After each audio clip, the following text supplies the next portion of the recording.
The wind that moved across the Ethiopian highlands in the autumn of 1937 carried with it the smell of something old, older than the war, older than the empire that had come to claim this land, older perhaps than memory itself.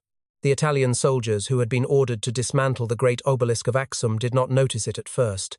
They were too busy cursing the heat, too busy wiping the red dust from their eyes, too busy following orders that had come all the way from Rome. Mussolini wanted the obelisk. He wanted it shipped across the sea and erected in the heart of his capital as a trophy, a stone finger pointing to the sky that would tell the world Italy had conquered the unconquerable. And so these men, with their ropes and their pulleys and their dynamite, set about the work of stealing a monument that had stood for nearly 2,000 years. They did not think of themselves as thieves. Empires never do. They called it archaeology. They called it civilization. They called it destiny. But the land beneath their boots knew what they were, and the wind, that ancient wind, kept circling the base of the obelisk as if trying to warn them. It was a corporal named Enzo Moretto who first noticed the irregularity. As the base of the great stele was exposed, as the soil and rubble of centuries fell away under the work of pickaxes, a seam appeared in the stone too clean, too deliberate to be natural. Moretto called his lieutenant over, and the lieutenant called the engineer, and together the three of them stared at what was unmistakably a sealed door cut into the bedrock beneath the obelisk's foundation. The engineer muttered something about storage chambers, about how ancient civilizations often buried offerings beneath their monuments. He said it with the casual confidence of a man who had read a book once and believed it made him an expert. They pried the seal open with iron bars. It took 4 men. The stone groaned as it moved, and a breath of air came out from the darkness below. Cold, impossibly cold for a land baked by equatorial sun, carrying with it a sweetness that sat wrong on the tongue, like honey left too long in a dead tree. Moretto went in first with a lantern. The chamber was larger than any of them expected. It extended beneath the entire footprint of the obelisk and perhaps beyond, carved from the living rock with a precision that made the engineer fall silent. The walls were smooth, the ceiling was low, and the floor was not empty. Rows upon rows of human remains lay arranged across the stone in patterns that were immediately, unsettlingly deliberate. The bones had been stripped of all flesh and polished until they gleamed under the lantern light like ivory. Femurs lay parallel in long lines radiating outward from the center of the room. Rib cages had been disassembled and reconstructed into shapes that resembled stars or flowers, or something less recognizable symbols perhaps, though of what language or faith no one could say. And the skulls. Dozens of skulls, each one placed with its hollow eyes turned inward, facing a raised stone platform at the heart of the chamber. An altar. There was no other word for it. The surface was concave, worn smooth by use, and stained so deeply with something dark that the rock itself seemed to have changed color, as if the stone had drunk whatever had been poured upon it and kept it. The soldiers laughed. It was the kind of laughter men produce when they are not yet afraid but sense they should be. Nervous, braying, too loud for the space. One of them made a joke about African witchcraft. Another kicked a femur and watched it skitter across the floor, but it was the engineer, the quiet one, the man who had read his book, who knelt beside one of the skulls and held the lantern close and then said nothing for a very long time. When he stood, his face had changed. He told them, in a voice that had lost all its earlier confidence, that the skulls were small, too small. These were not the bones of warriors or priests or prisoners of war. These were children. Every single remain in that vast and meticulous arrangement belonged to a child. The laughter stopped as though someone had cut it with a blade. The lantern flickered, and for a moment the shadows on the walls seemed to move in ways that shadows should not, bending toward the altar rather than away from the light. They sealed the chamber within the hour. No photographs were taken. No sketches were made.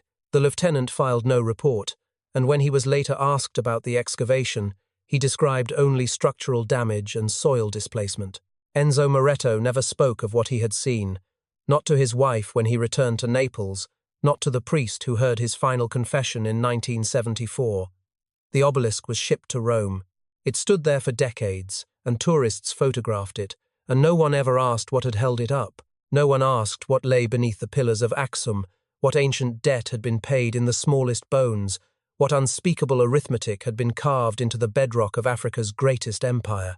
And no one asked, because the answer had been kept, carefully and deliberately, by someone whose name was never meant to be spoken aloud, a figure older than the obelisk itself, older than the empire, old enough to remember when the first stones were dragged to the highland plateau and the first price was negotiated in silence. To find that figure, one must go back, far back, to the very beginning of Aksum, to the myth that was not a myth, and to the first whisper of a name that even now refuses to be heard. There is a particular kind of danger that comes wrapped in beauty, and Aksum understood this better than any civilization that has ever drawn breath on this earth.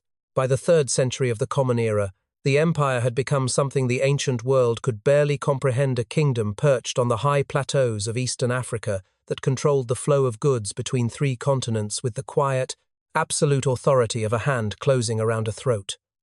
Ivory moved through its ports in quantities that made Roman merchants weep with greed. Gold dust was measured not in pouches but in rooms.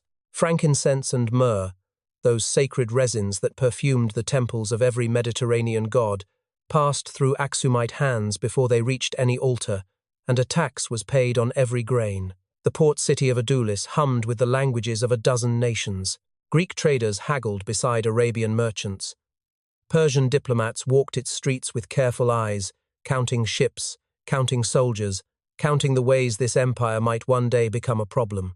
And above it all, rising from the highland capital like the spine of something divine, stood the great stelae, those impossible stone obelisks carved from single pieces of granite, reaching toward the heavens as if the Aksumites were trying to hand something back to God, or perhaps, as some whispered even then, trying to keep God from looking too closely at what lay beneath.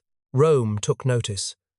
Rome always took notice when wealth accumulated in hands that were not Roman, and so the envoys came, bearing gifts of silver and glass and hollow compliments. They described Aksum in their letters home as a marvel, a civilization of grace and order, of deep spiritual conviction and generous hospitality.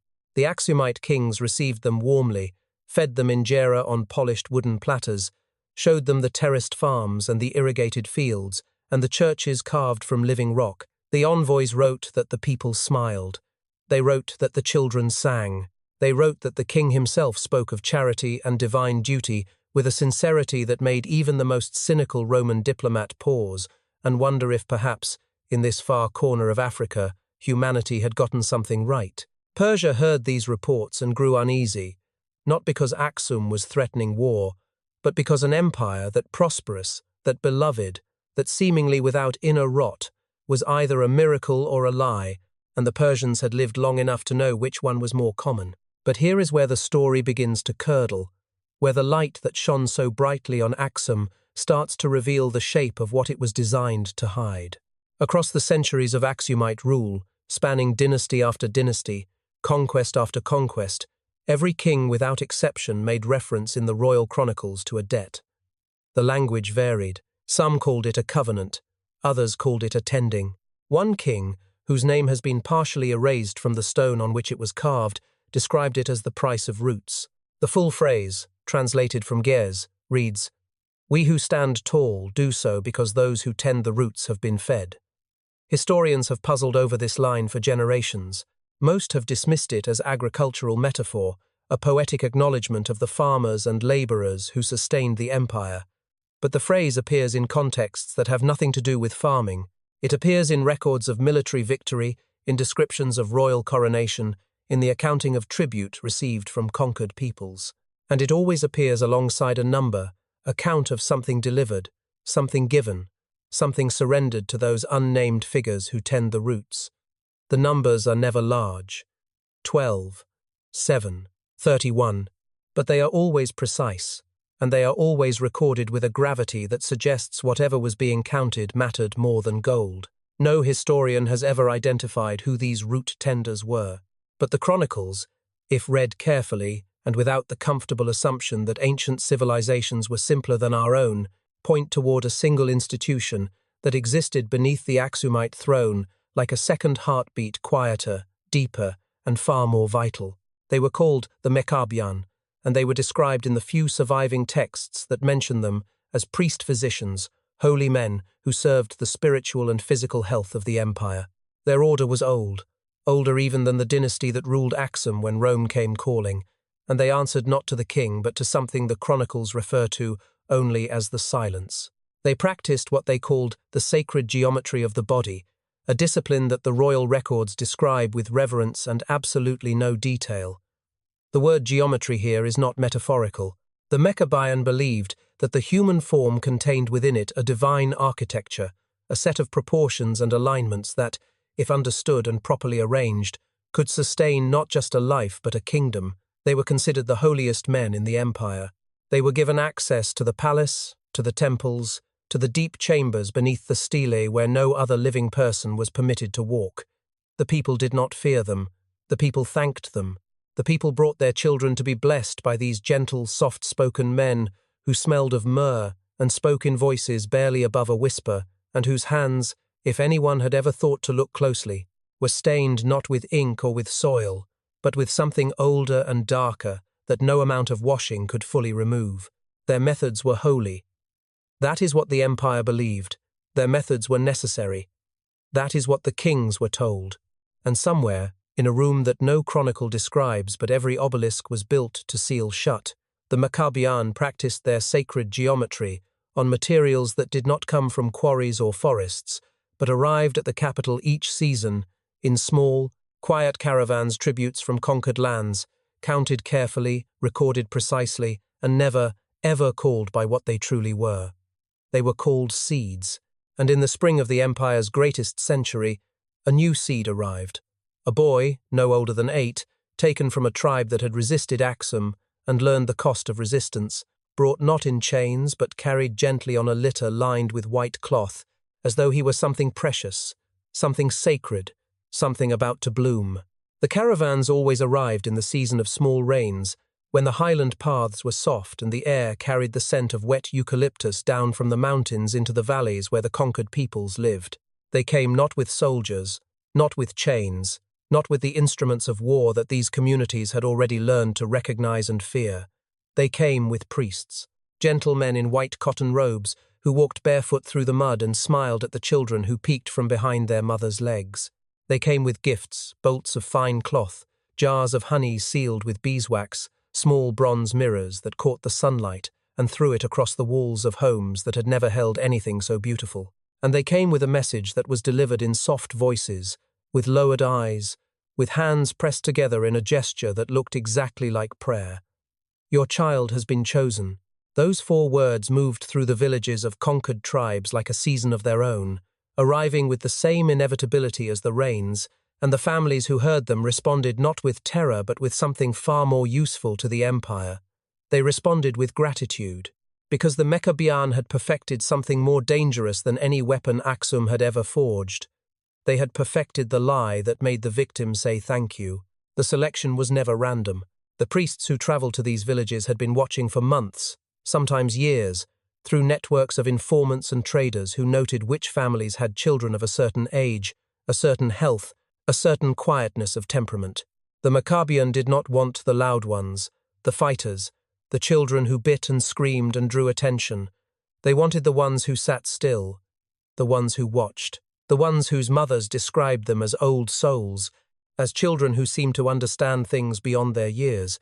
These were the seeds, and the Maccabean selected them with the careful, patient eye of farmers choosing grain not the largest, not the smallest, but the ones with the right density, the right weight, the ones that would hold their shape when pressed into unfamiliar soil. The families were told their children had been chosen for divine education, that they would study in the great temples of Aksum, that they would learn the sacred languages and the holy sciences, and return one day as priests or physicians or advisors to the throne. Some mothers wept with joy.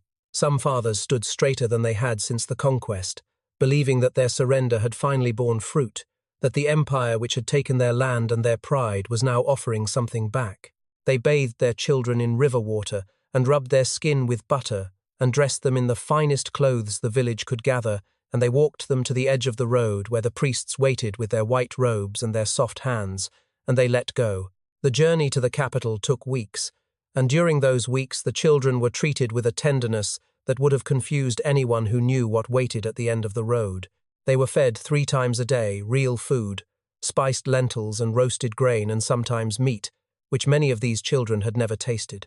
They were given blankets at night and allowed to sleep close together for warmth. The priests sang to them, low humming songs without words that seemed to vibrate in the chest rather than the ears. And the children, who had been afraid at first, began to relax into the rhythm of the journey, the way a small animal relaxes in the grip of something it has mistaken for its mother. By the time they reached the capital, by the time they passed through the great stone gates and saw the obelisks rising against the sky like the fingers of a buried giant, most of the children had stopped crying entirely. Some of them were smiling, and the priests smiled back, because the process had already begun. The first stage of the work was not performed with tools or in temples, it was performed with kindness. The Maccabean understood, with a sophistication that modern psychology would not articulate for another 2,000 years, that a child who has been loved before being broken will break more completely, more cleanly, with fewer jagged edges that might later become sharp enough to cut. Behind the walls of the temple complex, a vast underground network carved beneath the royal quarter that no foreign envoy was ever permitted to see. The children were separated, not violently. A priest would simply take a child by the hand and lead them down a corridor lit by oil lamps that grew fewer and dimmer the deeper they went, until the child was in a small stone room, alone, in near total darkness, and the priest's hand was gone, and the door was closed, and the silence began. The silence was the foundation of everything the Maccabean believed. They held as sacred doctrine that the human voice was a corruption, that speech was the original wound through which divine truth leaked out of the body and was lost to the impure air of the world. A silent body, they taught, became a sealed vessel, a container capable of holding the geometry of God. And so the children were kept in silence. Not for days, for months. They were fed through slots in the doors. They were given water in clay cups that were collected without a word. No one spoke to them. No one touched them. The darkness and the quiet wrapped around them like a second skin, and slowly, inevitably, the children stopped trying to speak. Their voices, unused, began to wither the way a limb withers when it is bound. But the Maccabean were not patient enough to let nature complete this work alone.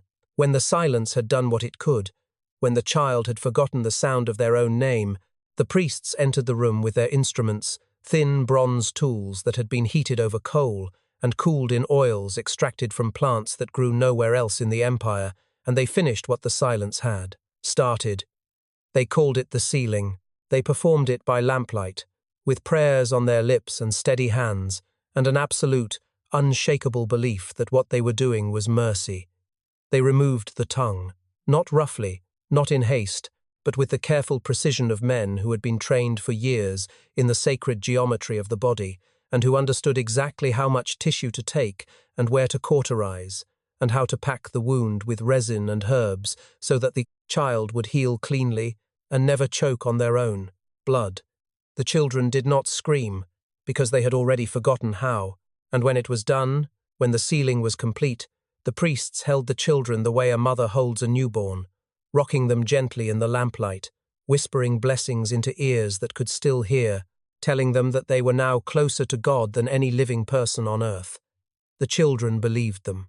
That was perhaps the cruelest part of all, not the blade, not the silence, not the months of darkness, but the fact that these children, these seeds, had been so thoroughly cultivated that they felt thankful for what had been taken from them. And outside, above, in the sunlight, the empire smiled. The obelisks stood tall. The gold flowed. And somewhere in a village far from the capital, a mother told her neighbors how proud she was that her child had been chosen, never knowing that the child she described no longer had the ability to say her name.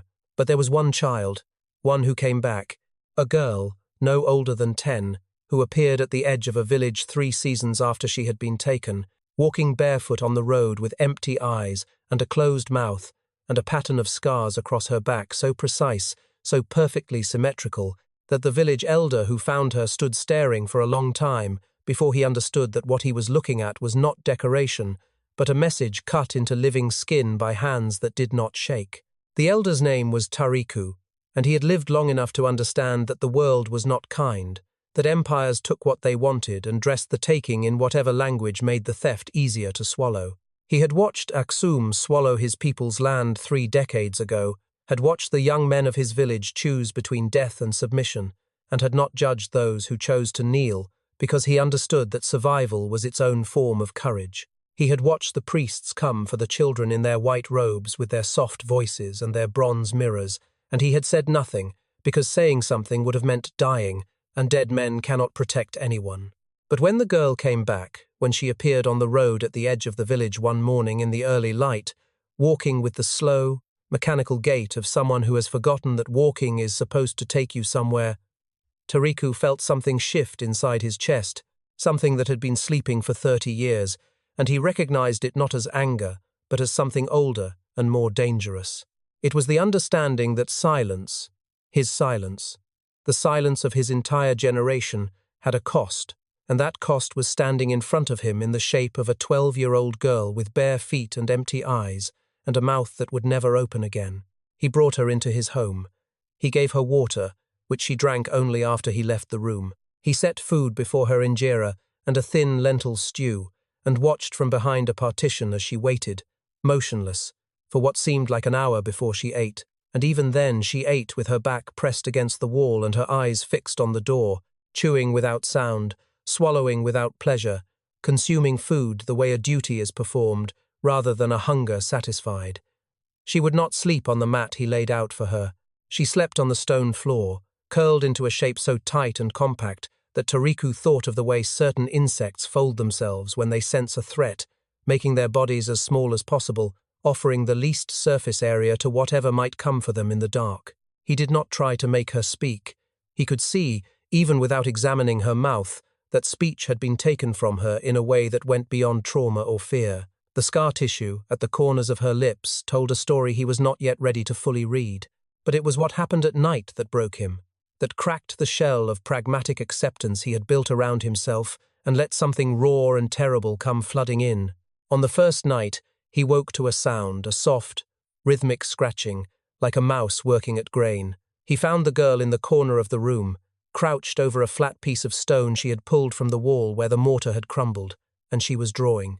Not with chalk or charcoal, but with another stone, a sharp-edged piece of flint she must have found outside, and she was pressing it into the surface with a force and precision that seemed impossible for her thin, trembling hands. Tariku brought a lamp close and looked at what she had made, and his breath stopped in his throat the way breath stops when the body understands something before the mind is willing to. She had drawn a room, an underground room, rendered from above as though she were looking down through the ceiling, with walls and corridors and smaller chambers branching off like the roots of a tree. In the center of the largest chamber was a long shape, a table, Tariku realized, with what appeared to be straps or bindings at 4 points.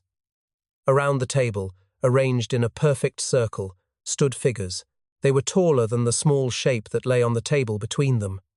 They had no faces, their arms were extended, and the small shape Tariku forced himself to look, forced his eyes to stay on the scratched stone. Even as everything inside him begged to look away, the small shape was open. There was no other way to describe it.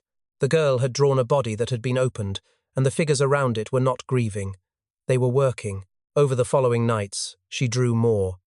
Each stone was a different room, a different scene, and together they formed a map of a place that existed beneath the ground, beneath the capital, beneath the obelisks that the empire raised toward the sky like prayers.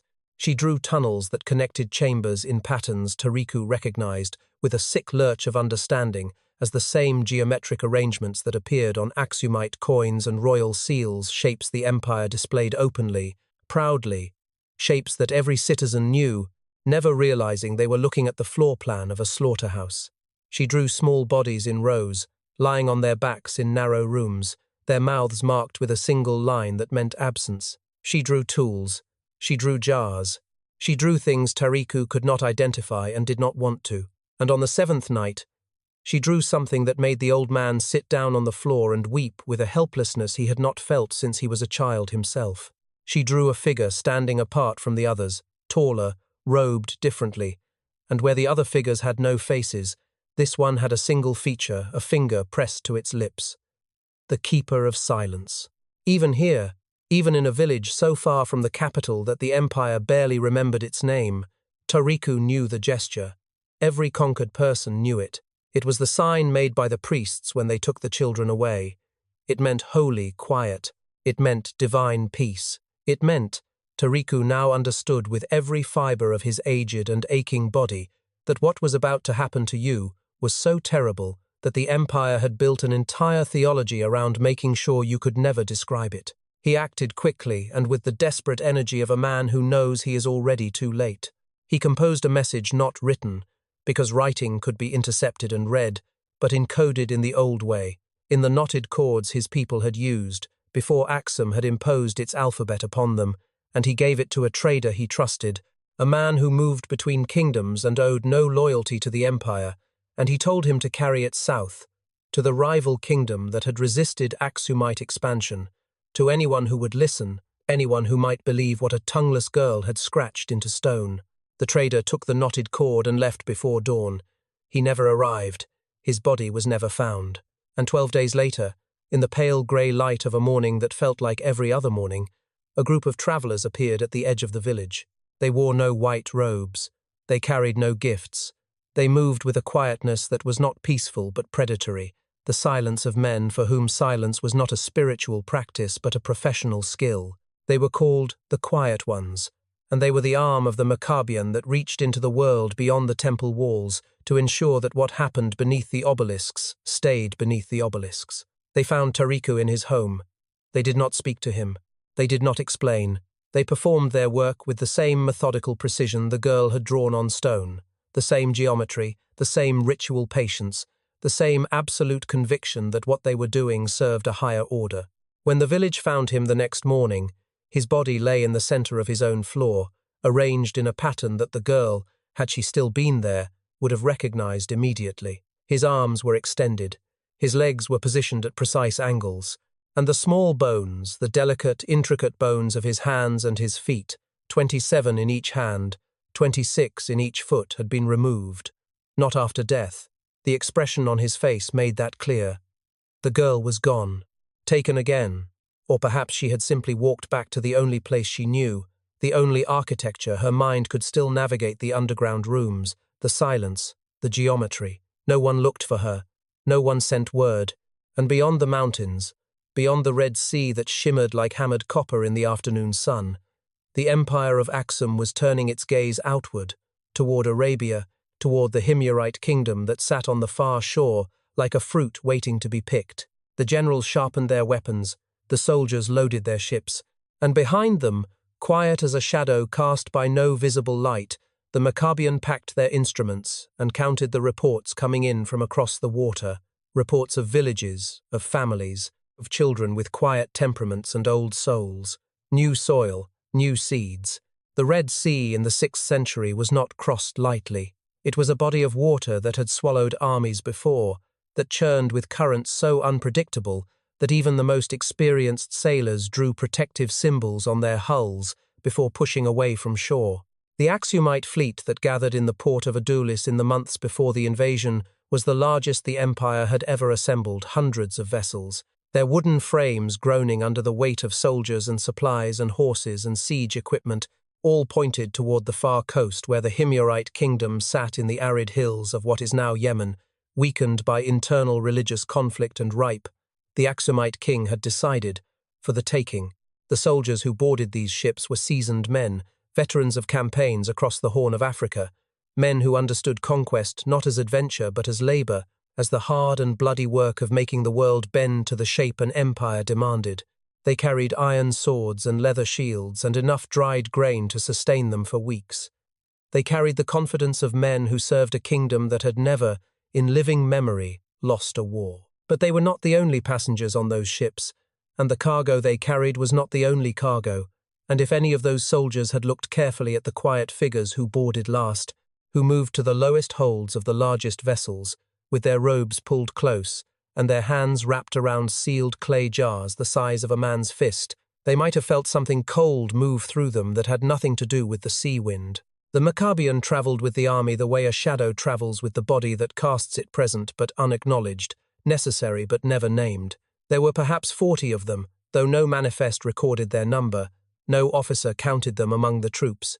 They had their own supplies, their own provisions, their own chain of authority that ran not through the military command, but through channels so old and so deeply embedded in the structure of Aksumite power that even the king, who had ordered this invasion and would take credit for its success, did not fully understand who these men answered to or what they carried in those carefully sealed jars. The soldiers called them the prayer keepers, a name that was both accurate and devastatingly incomplete, and they left them alone, the way people leave alone anything that exists at the intersection of the sacred and the unsettling with a respect that is really just fear wearing better clothes. The jars were called breath jars, and the Maccabean guarded them with a devotion that went beyond duty into something that resembled love, the terrible and twisted love of a collector for the rarest pieces in their collection. Each jar was identical on the outside, fired red clay, sealed with beeswax mixed with resin, marked with a single symbol in the Ge'ez script that translated roughly as voice. They were stored in wooden crates lined with straw and carried aboard the ships with more care than was given to the weapons or the food or the sacred texts that the army's chaplains brought to bless the campaign. Inside each jar, suspended in a solution of Red Sea salt and liquid myrrh that preserved organic tissue with remarkable effectiveness, was a set of vocal cords. Small vocal cords, child-sized vocal cords, removed with the same surgical precision that characterized everything the Maccabean did, taken not as trophies but as instruments, as tools of a theology so internally consistent and so externally monstrous that it could only have been built by minds that had long ago crossed the border between faith and madness without noticing the crossing. The Maccabean believed with the absolute, load-bearing certainty that allows otherwise intelligent people to do unspeakable things that the last sound a child attempted to make before the ceiling, that final desperate vibration of vocal cords that were about to be taken, was the purest form of prayer the human body could produce. They believed that in that moment, the moment between having a voice and losing it forever, the child's soul reached for God with an urgency and a sincerity that no adult prayer, no rehearsed hymn, no memorized scripture could ever match, and they believed that this prayer did not disappear.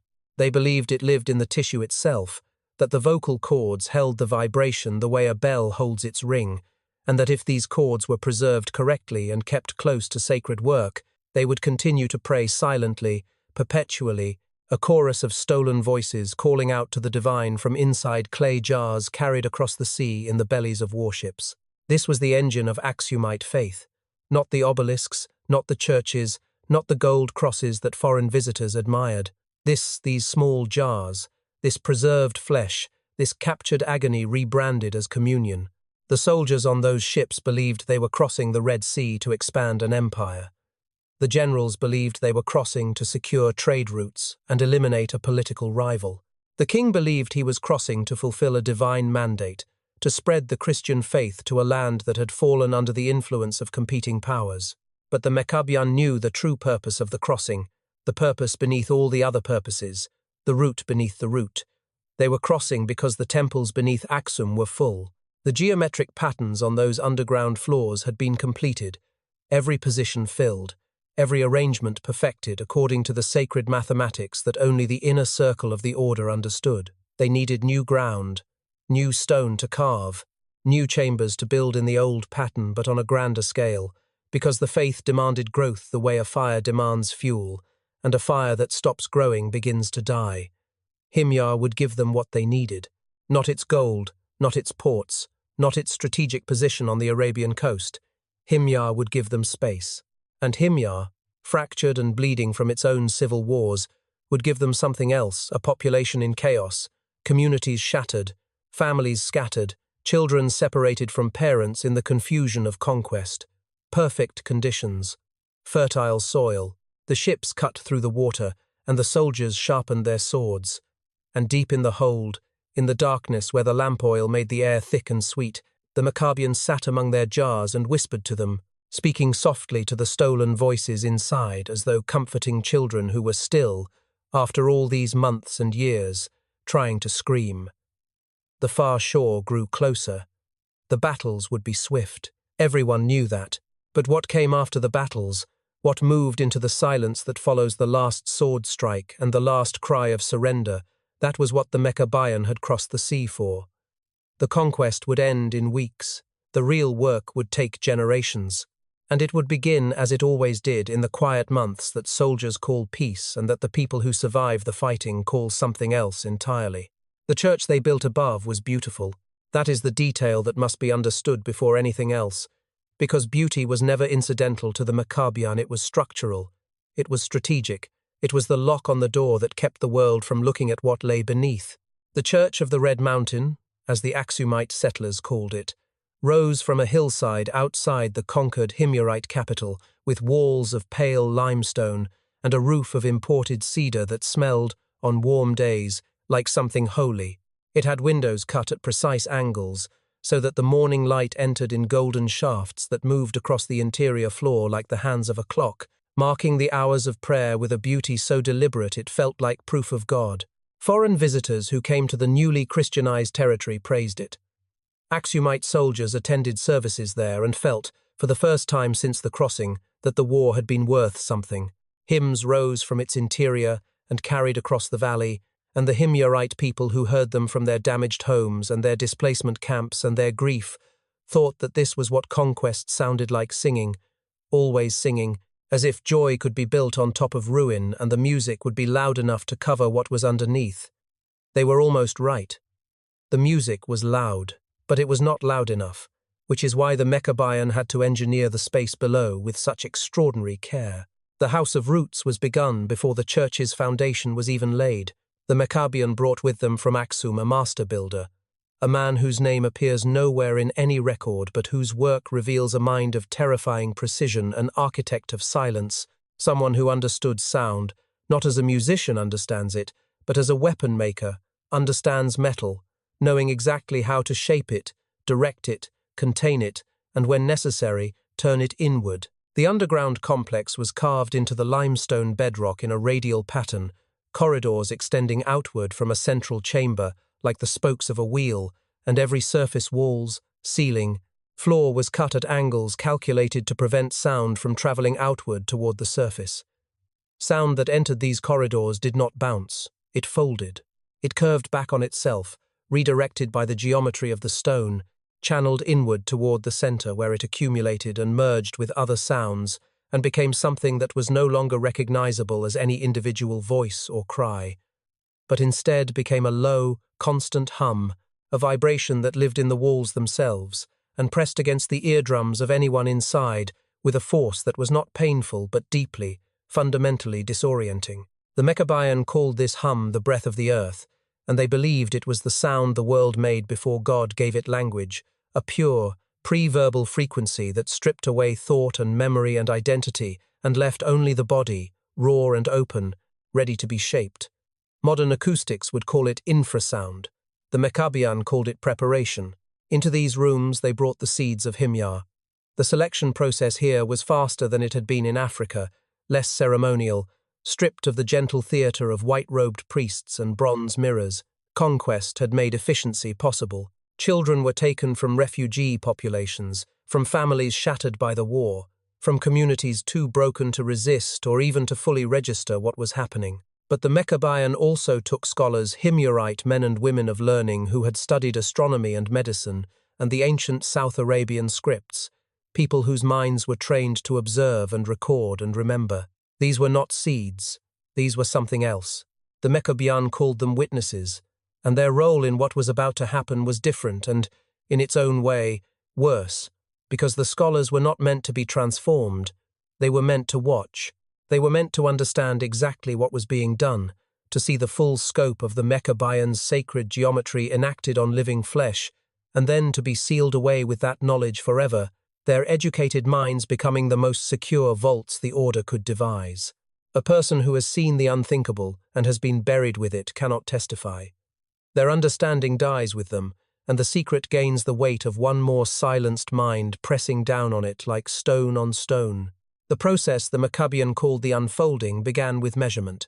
Each subject, and here the narration must slow down, must resist the urge to rush past the details, the way the mind rushes past things. It does not want to hold. Each subject was measured with instruments of bronze and cord. Every dimension of the body recorded with the same precision the master builder had used to calculate the angles of the corridors. Then a space was carved. An alcove, cut into the limestone wall of one of the radial chambers, shaped not to the proportions of a standing human body, but to something else, a compressed form, a shape that resembled a body the way a closed fist resembles an open hand, recognizable but fundamentally altered. The subject was then made to fit this space, not through a single act of violence, but through a process that lasted weeks, sometimes longer, a process of binding and incremental pressure and controlled starvation that slowly, methodically reduced the body's resistance to being reshaped. Joints were manipulated, limbs were repositioned through sustained compression, held in place by wrappings soaked in a solution that hardened as it dried, forcing the bones to accept angles they were never meant to hold. The hum of the underground chambers filled the subject's ears throughout, replacing thought, replacing protest, replacing everything except the body's diminishing ability to feel what was being done to it. The Maccabians supervised each stage with the focused calm of men performing sacred duty.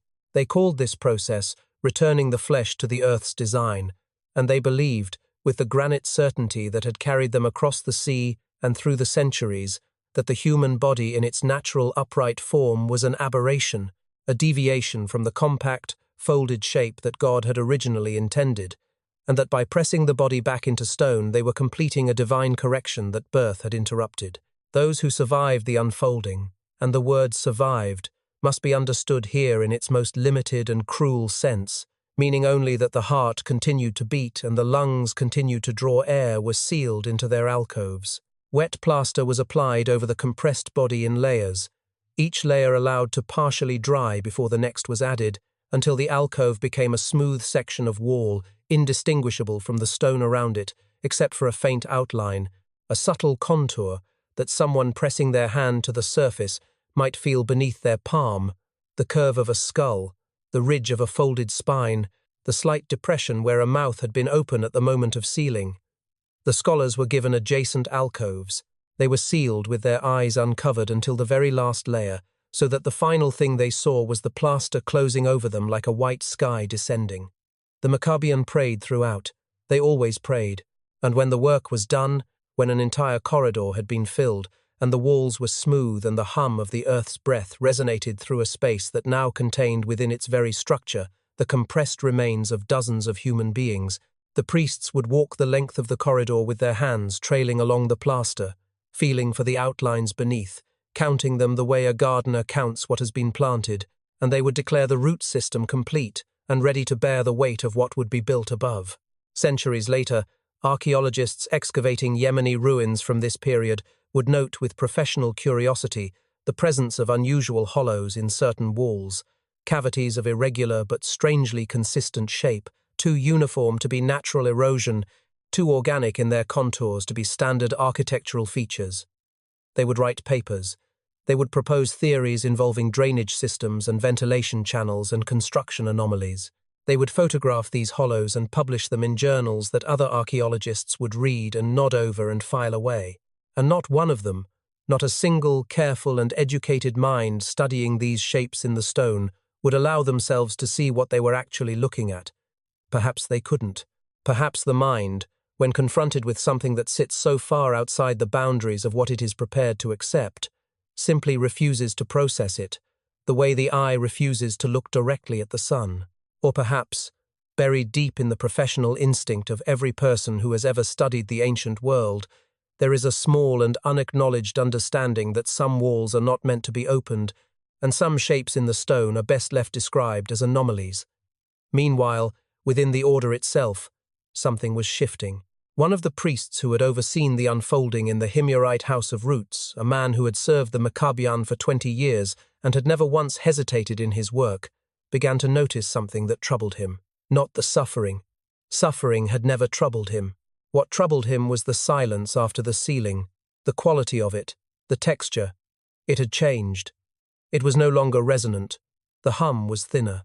The walls, when he pressed his hands to them, did not vibrate the way they once had. The geometry was correct. The measurements were precise. But something was missing. Something had drained out of the process like water from a cracked vessel, and for the first time in his long and dedicated service, this priest began to wonder if the sacred mathematics were failing not because the methods were wrong, but because whatever had once answered them had stopped listening. He had no name that mattered. The Maccabeans surrendered their birth names upon entering the order, a practice they described as shedding the first skin, and the names they received in return were functional, rather than personal titles that described their role within the sacred geometry, the way a label describes the contents of a jar. He was called the Counter, and he had held this title for longer than most of the order's priests had been alive. His task was record-keeping. He logged the arrivals. He noted the dates of each sealing, each unfolding, each placement within the underground chambers. He tracked the quantities of myrrh and salt used in the preservation of the breath jars. He counted the bones arranged on the floors of the central temples and verified that their geometric patterns matched the specifications handed down through generations of Maccabean doctrine. He was, in the language of a world that would not exist for another 15 centuries, a data analyst, a man whose entire identity had been organized around the collection, categorization, and interpretation of information.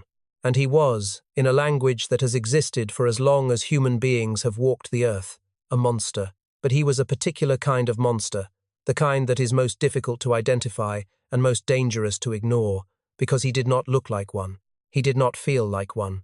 He moved through the world and through the order with a calm, measured disposition that others interpreted as wisdom, as spiritual depth, as the quiet confidence of a man who had achieved inner peace through decades of devoted service.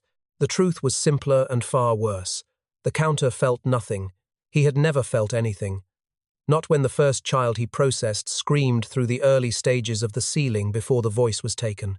Not when the scholars brought to the Himyarite House of Roots wept and begged in languages he did not speak, but whose meaning was unmistakable. Not when the small bones were arranged on the temple floors and the geometry was completed and the other priests knelt in prayer, their faces wet with what they believed was sacred emotion. The Counter knelt with them. He closed his eyes. He moved his lips. But behind that performance there was only silence, not the engineered silence of the underground chambers, not the theological silence the Maccabean worshipped, but the flat, featureless silence of a mind that had been born without the capacity to connect to other human beings and had found, in this order, the perfect architecture within which to hide that absence. His private records were kept on thin sheets of treated goatskin, written in a cipher of his own invention that combined elements of Ge'ez script with mathematical notation that no one else in the order could read. He stored them in a sealed clay vessel beneath his sleeping quarters, and he added to them with a regularity that was itself a kind of ritual every seventh day. By lamplight, with fresh ink made from carbon and gum Arabic, he updated his accounts. But these records were not the institutional logs he maintained for the order. These were something else. These were his own observations, his private study of what he had come to think of as the science beneath the faith. He tracked which children, sorted by age, by region of origin, by temperament at the time of selection, produced what the order called the strongest resonance after the sealing, that quality of silence that the Maccabean believed indicated successful spiritual transformation. He noted which methods of the unfolding resulted in subjects who survived longest within the walls, whose compressed forms held their shape for years rather than weeks, whose alcoves continued to emanate the low hum that the order considered proof of divine presence. He recorded variables the way a physician records symptoms, cross-referencing the duration of pre-sealing isolation against the purity of sound captured in the breath jars, comparing the geometric arrangements of bones from different seasons to assess which configurations produced the most acoustically active temple floors. He was, without knowing it, conducting experiments. He was testing hypotheses, and he was arriving at conclusions that disturbed him not morally, never morally, but operationally, the way an engineer is disturbed when a machine begins to produce inconsistent output. The contamination, as he thought of it, began when the order's leadership made a decision that the Counter recognized immediately as a catastrophic error. Facing pressure from the Aksumite military to assist in the pacification of resistant Himyarite communities, the senior priests agreed to accept political prisoners into the process alongside the children. Adults. men and women who had led rebellions or refused conversion or spoken publicly against Aksumite rule. They were brought to the houses of roots and subjected to the same procedures: the silence, the sealing, the unfolding, and the order's leadership declared that the results were equivalent, that the sacred geometry did not distinguish between a child's body and an adult's, that flesh was flesh and bone was bone, and the earth's design applied to all. The counter knew this was wrong. Not wrong in the way that a compassionate person knows cruelty is wrong, but wrong in the way that a mathematician knows an equation is wrong structurally, fundamentally, in a way that would eventually cause the entire system to collapse. The adult subjects did not produce the same resonance. Their breath jars were clouded, the preserved vocal cords degraded faster, the sounds they yielded were coarse and discordant. The geometric patterns made from adult bones lacked the precision that child bones provided, the smaller, more uniform structures that allowed for the intricate arrangements the Maccabeans' sacred mathematics required. And the unfolding was crude when applied to adult bodies, the results asymmetrical, the alcoves misshapen, the hum they produced thin and unstable. The counter documented all of this with the meticulous care of a man who understood that he was witnessing the beginning of the end. He wrote his findings into a single comprehensive document, a procedural manual that outlined in precise, clinical detail the correct methodology for every stage of the Maccabeans' work, from selection criteria to preservation techniques to the exact acoustic specifications required for a functioning house of roots. He wrote it not as a confession, not as a warning, not as an act of conscience, but as a correction, a manual for a machine that was being operated by people who did not understand its engineering. He believed, with the cold certainty that had replaced whatever should have lived in the emotional center of his mind, that this document was the most important text the order had ever produced, more important than its prayers, more important than its theology, because it contained the truth that the theology was built to obscure that the Maccabeans' power had never come from God. It had come from method, from precision, from the careful, repeatable application of specific procedures to specific materials under specific conditions. Remove the method, contaminate the materials, alter the conditions, and the power would fail. And it was failing. He could hear it in the walls. He could feel it in the thinning hum of temples that had once resonated with a frequency strong enough to make the stone itself seem alive. The document was completed in the final decades of Aksum's dominance, when the empire was already beginning to crack under the pressures of shifting trade routes and rising Islamic power and the slow, terminal exhaustion that comes for every civilization that has fed too long on its own foundations. The counter sealed his manual in a stone vessel and placed it in the one location he believed would survive the empire's collapse, beneath the base of the great central obelisk in Aksum, in the oldest chamber, among the oldest bones, in the geometric center of the pattern that had started everything. He placed it there and sealed the chamber and walked away, and whether he lived another year or another 30 years, no record tells us, because the counter, true to his nature, left no trace of himself, only his numbers, only his methods, only the cold and perfect architecture of a mind that had catalogued an ocean of suffering without ever once getting wet. It was this document, this manual, that Enzo Moretto's lantern light fell upon in 1937, though he did not know what he was seeing, could not have read it even if he had understood it was there beneath the bones and the altar and the geometry that made grown soldiers stop laughing. It was sealed away again with everything else, buried under the silence the empire had spent centuries perfecting. And when the empire fell, as it was already falling when the counter laid down his pen for the final time, the Maccabean did not fall with it. They did what they had always done. They went deeper. They went quieter. They folded themselves into the earth the way they had folded so many others, and they waited, because patience was not a virtue for the Maccabean. It was a technology, and they had perfected it. Empires do not die the way people do. There is no single moment when the heart stops and the breath ceases, and the thing that was alive becomes the thing that is not. Empires die the way a forest dies in drought slowly, from the edges inward, the outermost branches drying first, the leaves curling and falling, the bark splitting open to reveal wood that has been hollowed by insects no one noticed until the damage was beyond repair. Aksum died this way. The trade routes that had fed it for centuries began to shift, pulled southward and eastward by the rising currents of Islamic commerce that found new ports, new paths, new partners who did not demand the taxes that Aksum had always levied on the flow of goods through its waters. The Red Sea, which had been the empire's bloodstream, became someone else's road. The gold slowed, the ivory thinned. The frankincense that had once perfumed 3 continents now moved through Arab hands without ever touching Aksumite shores. The great stelae still stood in the capital, but they stood over a city that was shrinking, its population draining away to smaller settlements in the highlands where the soil was still good, and the altitude still provided protection from the lowland fevers that were creeping upward as the infrastructure decayed. Christianity remained, but it turned inward, became something unique to this landscape, a highland faith, insular, ancient feeling even as it evolved, a religion that remembered its grandeur, the way an old man remembers his youth, with a mixture of pride and bewilderment at how much has been lost.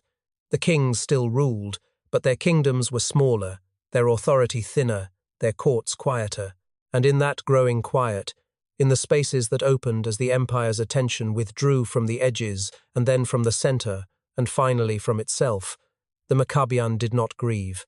They did not resist.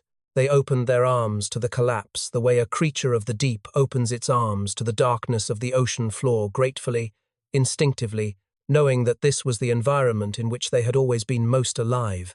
The transition was not sudden, but it was deliberate. As the institutional structures of the empire crumbled, the royal patronage, the military escort, the tacit cooperation of governors and generals, who had always known the order existed and had always chosen not to look too closely, the Maccabians simply moved. They left the temples, which were now too visible, too vulnerable to the questions that arise when an empire can no longer afford to silence its own citizens. They left the houses of roots, sealing the entrances with stone and soil and the patience of men who understood that what had been buried would keep. They moved into the landscape itself, into the caves that riddled the highland escarpments like holes in ancient bread, into the gorges so deep and narrow that sunlight reached their floors for only an hour each day, into the forgotten places that every land possesses, but that only certain kinds of minds know how to find. They carried with them what they could, the breath jars, the instruments, the cipher-written records of the counter, and those who had continued his work. And they carried the knowledge, the sacred geometry, the acoustic specifications, the methods of selection and sealing and unfolding that had been refined across centuries of practice. They did not need an empire. They had never needed an empire. The empire had needed them, or so they believed, and now that the empire was dying, they were free to continue their work without the compromises that institutional power had always demanded. No more political prisoners contaminating the process. No more generals requesting favors. No more kings who wanted results but did not want to know the methods. In the caves, in the silence of the highland dark, the Maccabian returned to what they considered purity, and the villagers noticed. Not immediately, not consciously, not in the way that a person notices a threat and responds to it with action. They noticed the way a body notices a change in temperature gradually, through an accumulating discomfort that eventually becomes a story told to explain the feeling. Children began to disappear. Not many, not often, one here, one there, always from the margins, the orphaned, the sickly, the ones whose absence would be felt as sadness but not as alarm. A shepherd boy who wandered too far into a gorge and did not return. A girl left at the edge of a village by a mother who could not feed her, gone by morning. A child born with a twisted leg, given to traveling healers who promised correction and were never seen again. The disappearances were too few to constitute a pattern, too scattered to provoke investigation, too easily explained by the ordinary cruelties of a hard life in a hard landscape. But the stories came. Stories always come when the rational mind cannot account for the fear the body feels. The villages of the Ethiopian highlands began to speak of the bone weavers, figures seen at the edges of firelight, moving between the trees with a gait that was too smooth, too silent, too deliberate to be human. They were said to come at night. They were said to listen.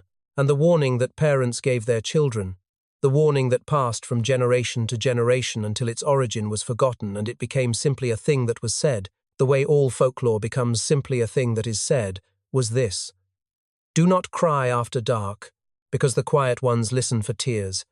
It was a bedtime warning, a piece of superstition, a story told to frighten children into silence, which was, if anyone had paused to consider it, exactly the kind of bitter irony the Maccabean would have appreciated.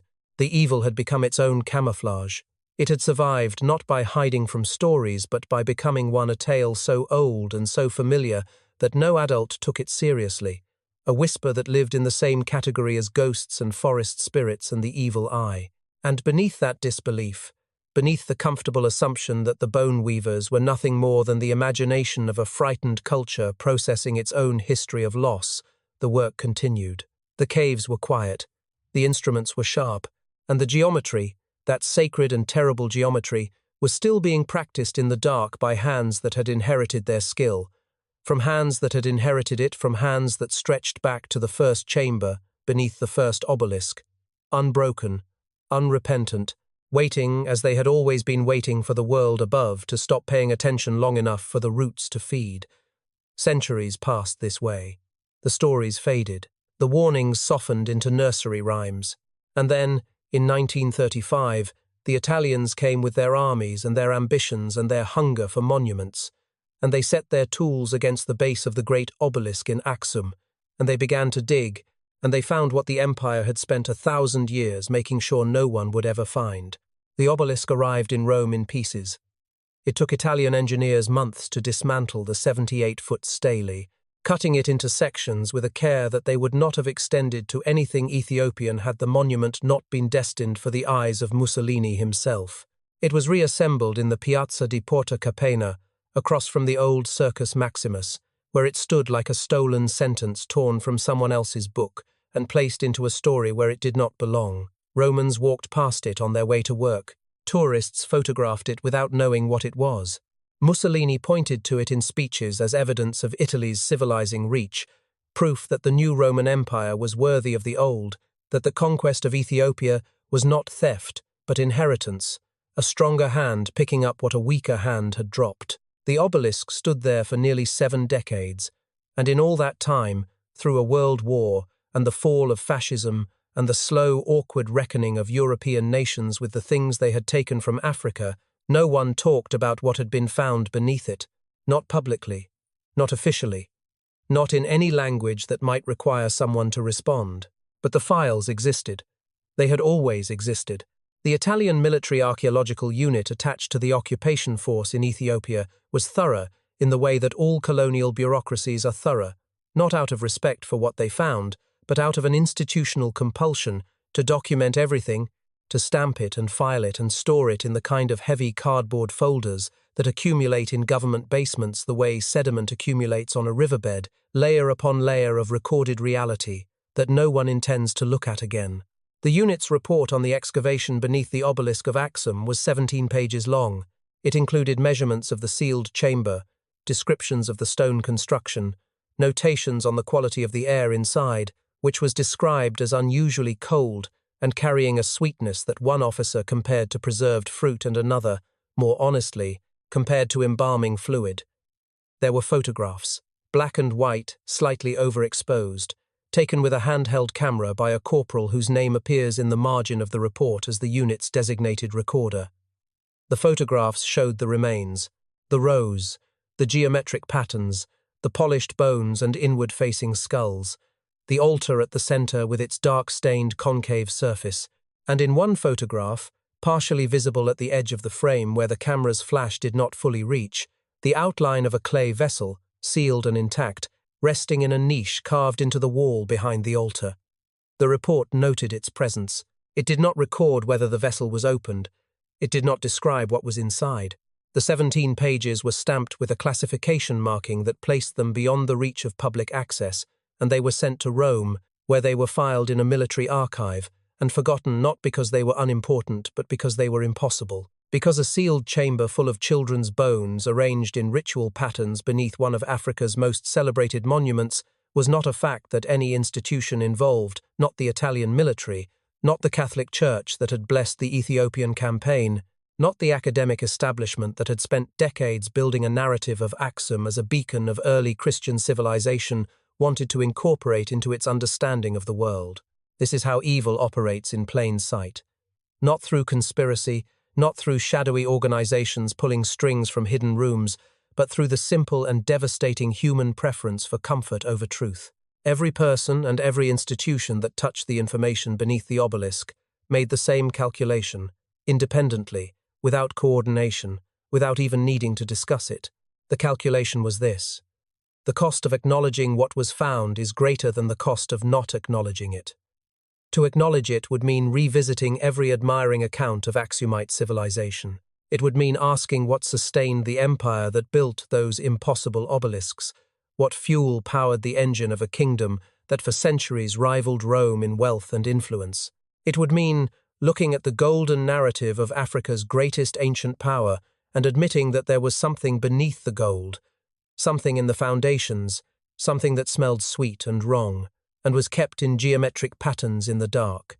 And no one wanted to do that, not the Italians, who had their own atrocities to bury, not the Ethiopians who needed Aksum as a symbol of indigenous greatness in the face of colonial humiliation, not the international academic community, which had built careers and reputations on a version of Aksumite history that was incomplete in ways that were easier to maintain than to correct, not the church, which had claimed Aksum as one of Christianity's oldest and most faithful outposts and did not want to examine what that faithfulness had cost.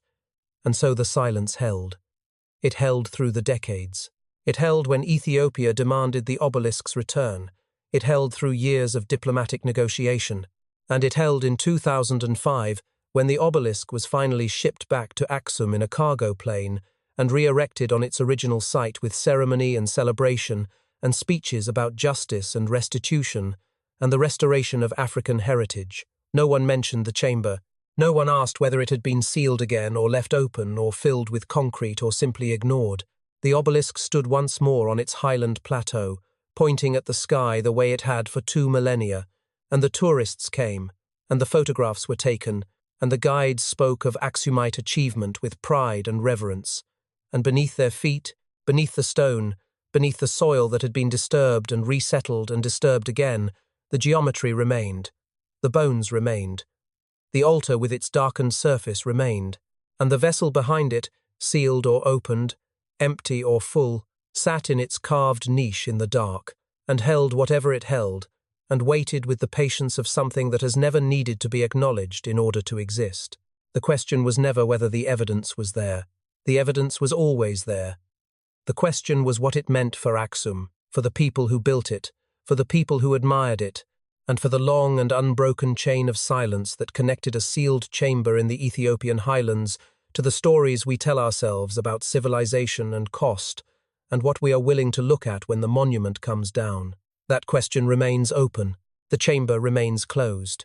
And somewhere in the highlands, where the eucalyptus still grows and the old stories are still told in voices low enough that the quiet ones cannot hear, the legacy of what Aksum built, all of it, the glory and the geometry and the terrible price, waits for someone brave enough or foolish enough to say out loud what the stones have been saying all along.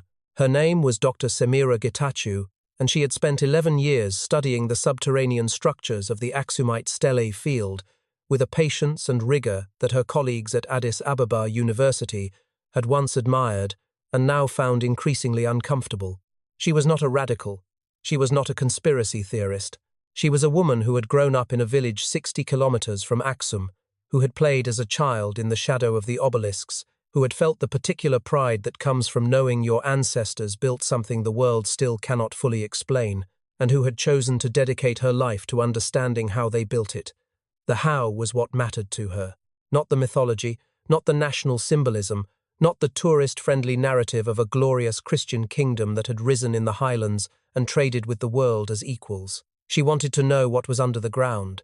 She wanted to map the foundations, the chambers, the tunnels that seismic surveys had suggested existed beneath the stele field in patterns too regular to be natural and too extensive to be simple burial sites. She submitted her first excavation permit in 2016. It was returned with a note requesting additional documentation. She provided the documentation and resubmitted. It was returned again, this time with a request for revised environmental impact assessments. She revised them. She resubmitted. The permit entered a review process that had no defined timeline and no named reviewer. Months passed. She wrote letters. She made phone calls. She visited offices in Addis Ababa where polite men in clean shirts told her that these things take time, that the Stele Field was a UNESCO World Heritage Site and that any excavation required international coordination, that her application was being processed, and she should be patient. They smiled when they said this. Everyone smiled. No one said no, but no one said yes, and the distance between those two responses, Samira learned, was where inconvenient questions went to die. She was not naive enough to believe this was simple bureaucracy. She had watched other permits move through the same system in weeks: permits for surface restoration, for tourist infrastructure, for the kind of archaeological work that confirmed what was already believed and threatened nothing. The resistance she encountered was not procedural. It was atmospheric. It lived in the pauses before her colleagues changed the subject. It lived in the way her department chair, who had once supervised her doctoral thesis and praised her as one of the most promising researchers of her generation, began scheduling meetings at times he knew she could not attend. It lived in the funding that was redirected, the grants that were reclassified, the conference invitations that stopped arriving. No one told Samira to stop. That would have required someone to articulate what they wanted her to stop doing, and articulating it would have meant acknowledging that there was something beneath the obelisks that required this much effort to not look at. Instead, they simply made looking harder, the way water makes passage harder, not through force but through constant, patient, directionless resistance. In 2019, she published a paper. It was modest in its claims, scrupulous in its methodology, and devastating in its implications. She had obtained, through archival research in Italy that took her 3 years and cost her a marriage, copies of the 1,937 military archaeological report, not the full 17 pages, but enough photographs, enough measurements, enough clinical description of a sealed chamber containing remains arranged in geometric patterns to make any honest reader pause and ask the question that Samira put, carefully and precisely, into the final paragraph of her paper. Given the documented evidence of subterranean ritual spaces beneath the Aksumite stelae, why has no systematic excavation been conducted or even proposed by the institutions responsible for preserving this site? The paper was published in a mid-tier archaeological journal. It was not retracted, because there was nothing in it to retract. Every claim was sourced, every photograph authenticated, every measurement verifiable. It was simply ignored. The major journals did not cite it. The conferences did not discuss it. The institutions that funded Aksumite research continued to fund the kind of work that looked at the stones from above and never from below. But the paper found its way, as inconvenient truths always do, to the people who were looking for it. Independent researchers shared it. Online communities dissected it.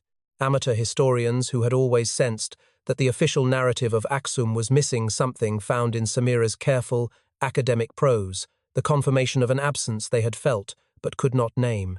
And Samira herself, sitting in an office that grew quieter with each passing semester, understood something about the nature of institutional silence that no amount of academic training had prepared her for. The silence was not ignorance. It was not incompetence. It was not even fear. Exactly.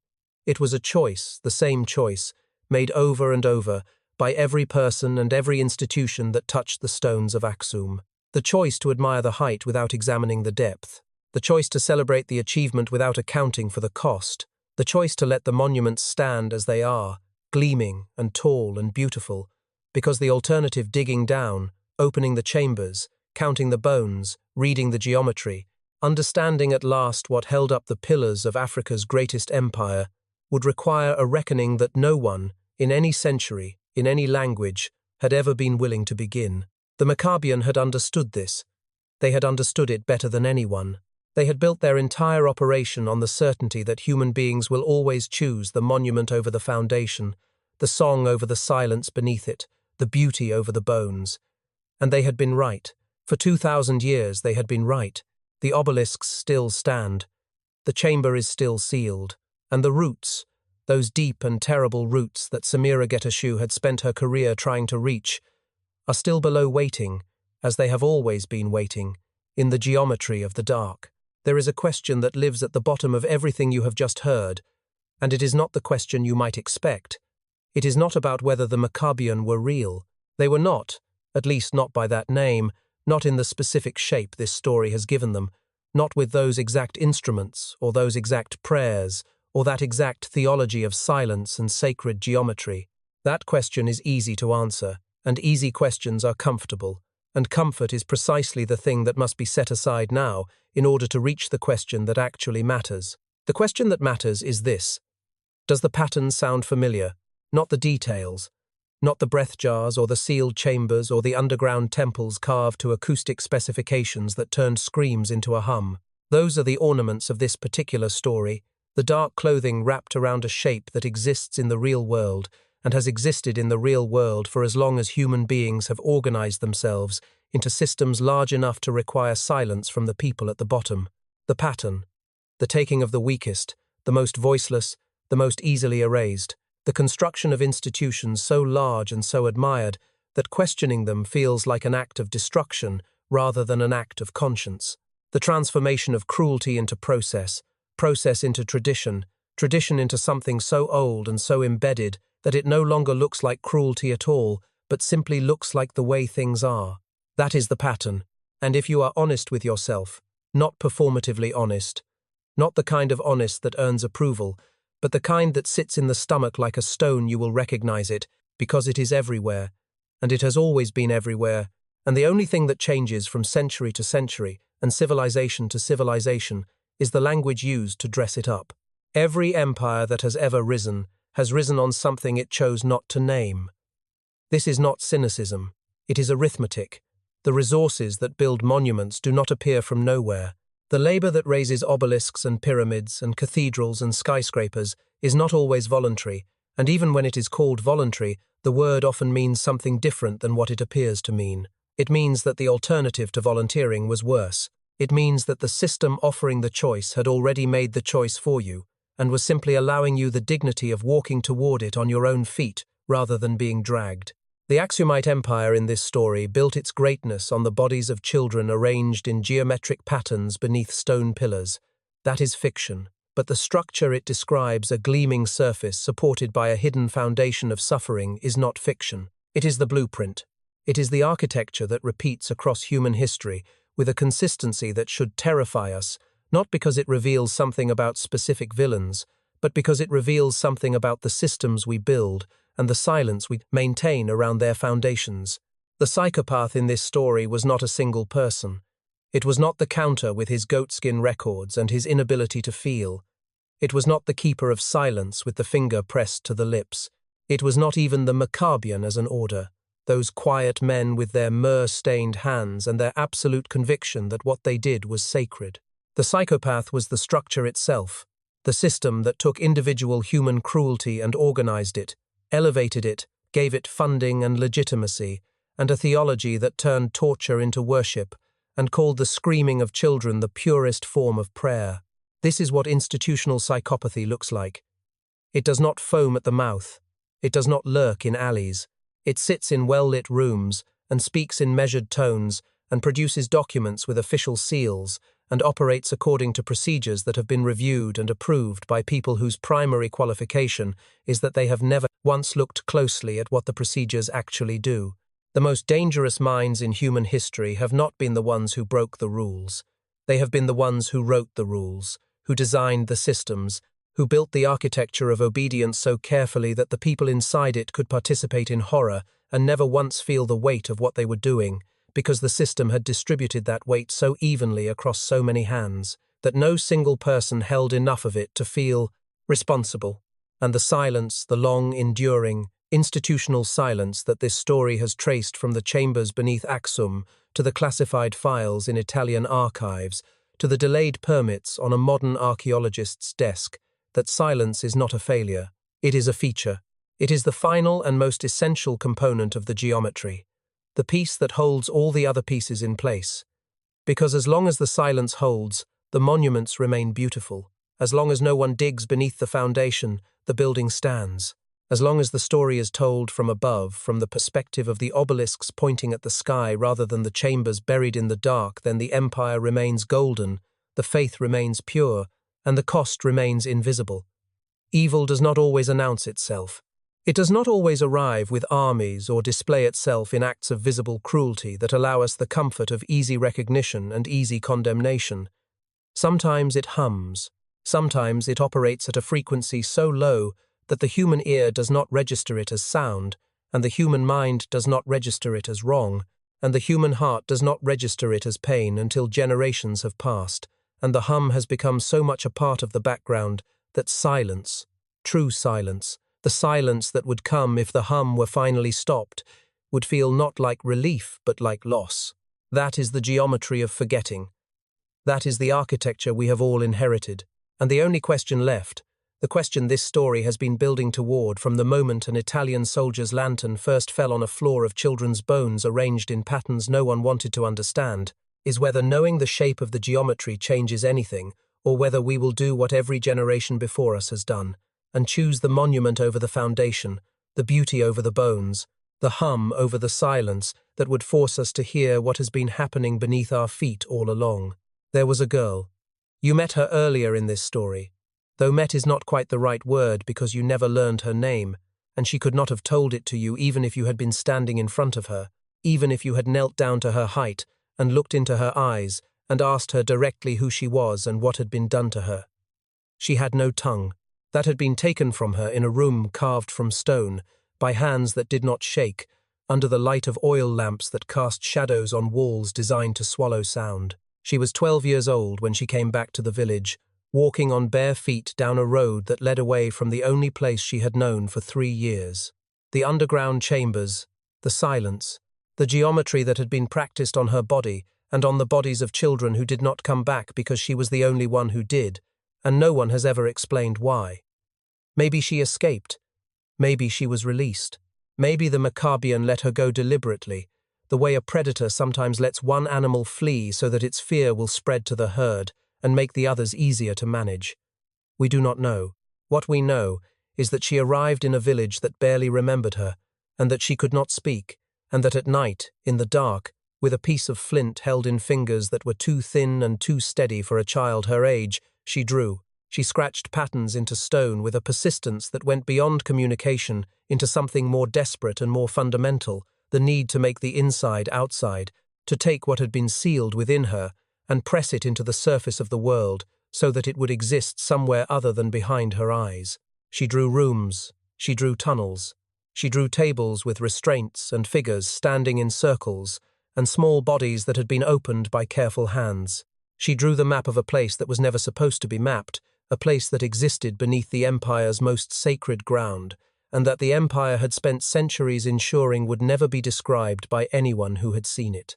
And she drew it not in words, because words had been taken from her, but in the only language she had left, the language of line and shape and pressure, the language of a hand pressing stone against stone in the dark and saying, with every scratch, this happened, this is real, someone please look at what I am showing you.